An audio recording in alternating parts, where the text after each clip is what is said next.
L'entreprise industrielle et criminelle la plus abjecte et codifiée que l'histoire ait connue.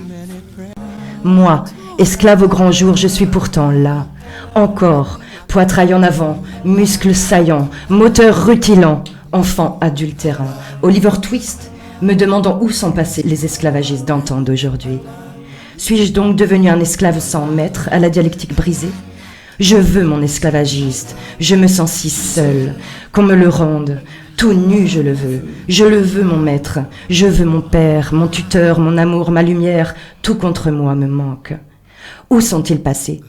Je les sens pourtant, je les vis pourtant, je les meurs pourtant. Voyez comme je les désire, les renifle, mais disparus. Jamais existé les esclavagistes, les polygamistes, que théorie et flanflon d'abolitionnistes, tous spontanés, récurés, fleuris et sans l'ombre d'un seul nègre dedans. Encore moins marron, pas même un Toussaint Louverture ou un Delgrès ou un Nkrumah, un Patrice Lumumba et tant d'autres qui ont combattu pour la liberté, pour leur terre et pour le simple droit d'être des humains. Morts pour l'abolition, pour l'indépendance, égorgés tels des pourceaux, jetés aux chiens et aux requins et revenus nulle part.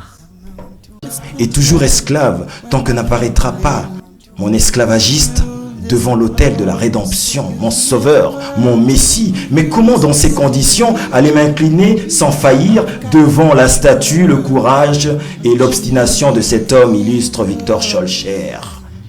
Victor Schœlcher, oui, peut-être.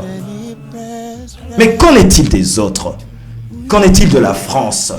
Qu'en est-il de cette France, reine des nations civilisées ? Qu'en est-il de ce grand peuple de France ?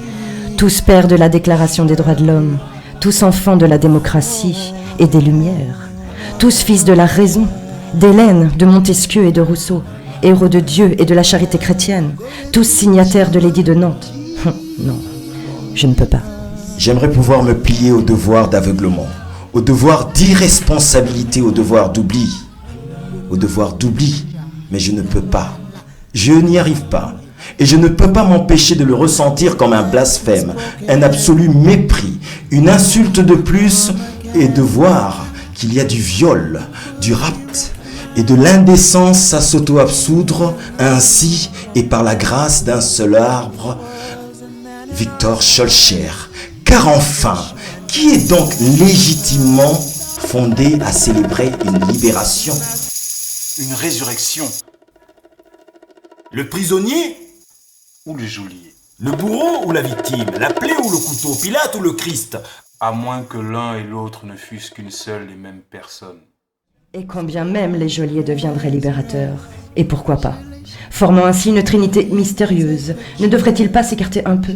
Avoir le triomphe modeste et faire une plus grande place à ceux qui ont arraché leur liberté ? À ceux qui ont le plus crûment manqué d'air et de vie, de chaleur et de terre, de baume et de lait, d'amour et de joie. Mais non, toute l'onction semble aller au bourreau, au geôlier libérateur.